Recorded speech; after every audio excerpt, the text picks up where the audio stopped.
served as his community as chief for the Penticton Band for 16 years. In addition to previously serving as elected band councillor for a 10-year period, he has also worked with the PIB administration in various capacities, such as band admin, education counselor, director of land management, and more. Aside from his 26-year tenure as an elected leader of the PIB, he's also served as chair of the Okanagan Nation Alliance for 16 years. This is a long one. Get a coffee. In October, speaking of coffee, would I be able to grab one? Thank you. In October 2006, the Okanagan Nation, led by the elders of the Penticton Indian Band, bestowed him and his family the rare title of Grand Chief, in acknowledgement of his lifetime commitment to advancing Okanagan title and rights and the title of rights of all First Nations. Grand Chief Stewart Phillip's activism to First Nations title and rights across Turtle Island have been acknowledged through various awards, honors, including the BC Reconciliation Award in 2021, the Eugene Rogers Environmental Award in 2017, awarded jointly with Joan Phillip, for his decades-long commitment to protecting the lands, water, and environment. Additionally, in November 2028, he received an Honorary Doctor of Laws, honoris causa, from the University of British Columbia for his lifelong advocacy. His work has extended to shaping, advancing policies, and advancing landmark legislation, such as the Tawasin Accord, to unite BC First Nations leadership, and the passing of Bill 41 into the Declaration on the Rights of Indigenous Peoples Act, and to his involvement in founding the Indigenous Youth Internship Program in partnership with the BC government. Grand Chief Stewart Phillip has been married for 46 years. Wow. I can't make it past 3. To his wife, Joan Phillip, who is currently serving as a member of the Legislative Assembly for British Columbia for the riding of Vancouver, Mount Pleasant. They have 3 sons, 2 daughters, 6 granddaughters, and 9 grandchildren, and 400 great-grand... No, I'm just kidding.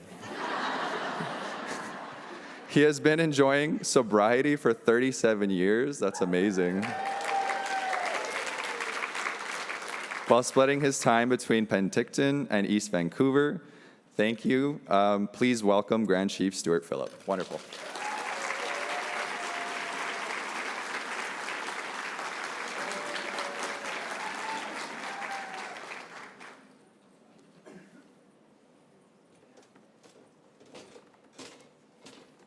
Thank you. That was wonderful. Thank you.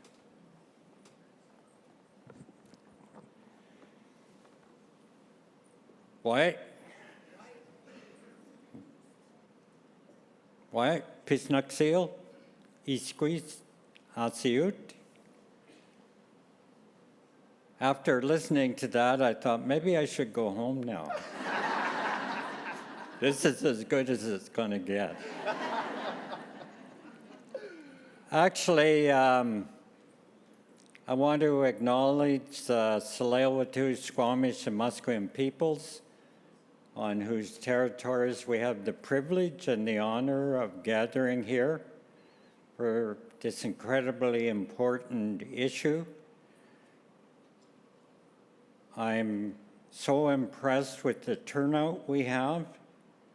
It lifts my spirits to know that we still, in spite of the long, torturous journey to this point, you know, we still have that love for our children, our grandchildren, our great-grandchildren. That flame will never, ever go out as long as we're here.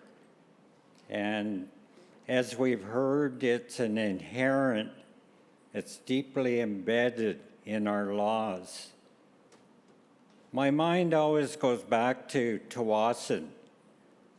Tawasin happened in, I believe it was 2002, where a call went out to all of our communities here in British Columbia because there was a number of very, very tragic deaths of children and we're talking 2, 3, 4, 5-year-olds.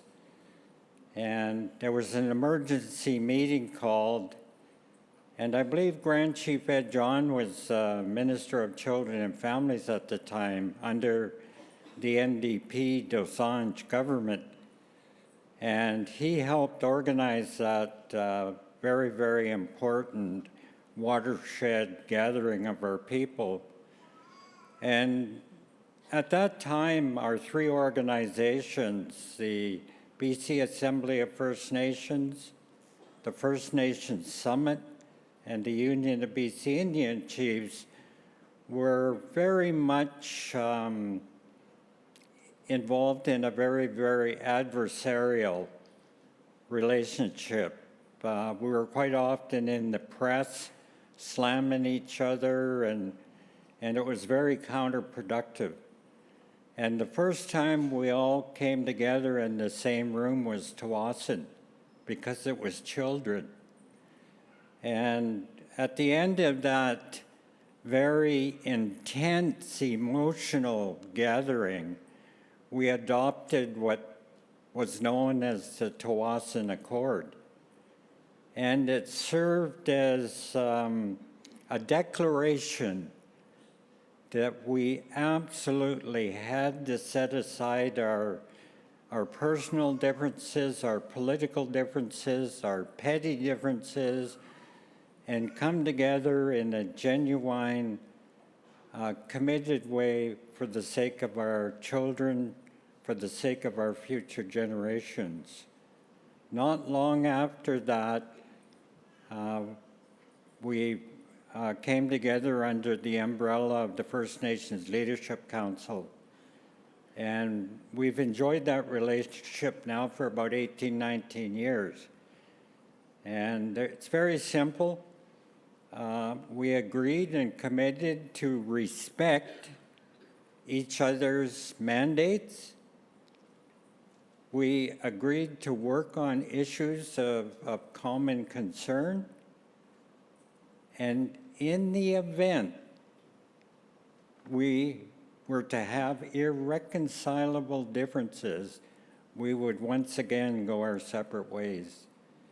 And I'm so proud that today we are still working together. We have become a very influential and effective voice in the issues of our people throughout British Columbia. And we are still deeply committed to the issue of children and families. It takes up a lot of our time. And as you've heard, we actually have 15 grandchildren. And a couple of weeks ago, we had our first grandson.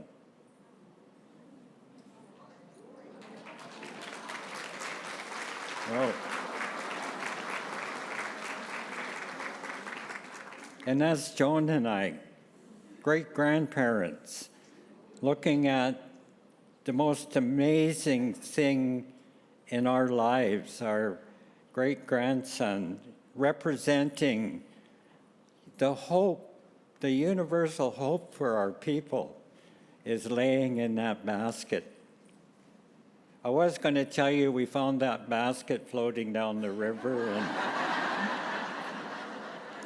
but that's another story. So it gives us focus. Our grandchildren are amazing. For all the grandparents in the room, we know when you have grandchildren, your life changes. Your perspective, your focus changes. And you're in a better place when you have grandchildren. You're generally more stable with the ability to offer the necessities of life in a better fashion than when your children were young. And grandchildren are such a joy. And I so much love kids. I just, oh well. I want to acknowledge Mary and Cindy and Deb Foxcroft. Deb's out here somewhere, and yesterday I told her she was the only person in the room that had a perfect haircut. So you'll probably see her sometime today. I want to acknowledge Chief Judy Wilson. I always call her Chief Judy Wilson. And all of the women that have been the strength and the heart and the spirit of our movement in regard to our children and families. It's always been women since the beginning of time that has represented our strength and our tenacity and our never give up, never go back. And so I just want to, everything you heard in my profile, I can describe in 2 words: Joan Phillip.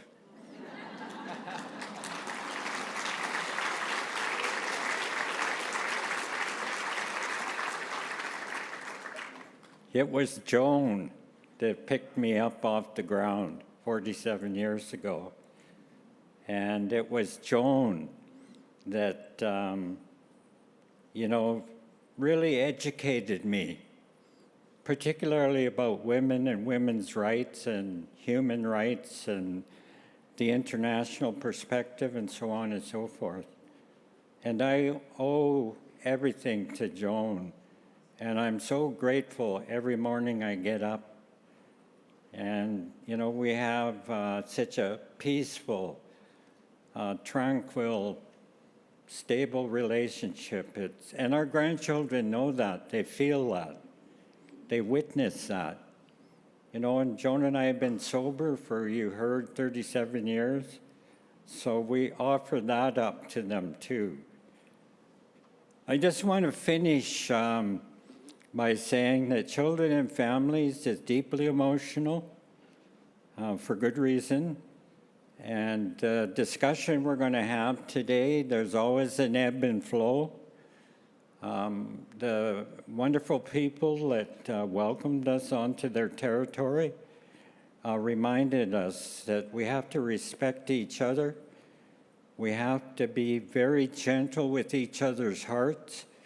We may differ in our worldview, but we need to get to a place where we express usually 2 views, and then we come together with a solution, a way to come together. We will always be at this point where government never, ever does the right thing. And as Mary told us, that's our job, to do the right thing. So I urge you not to sit on your gifts.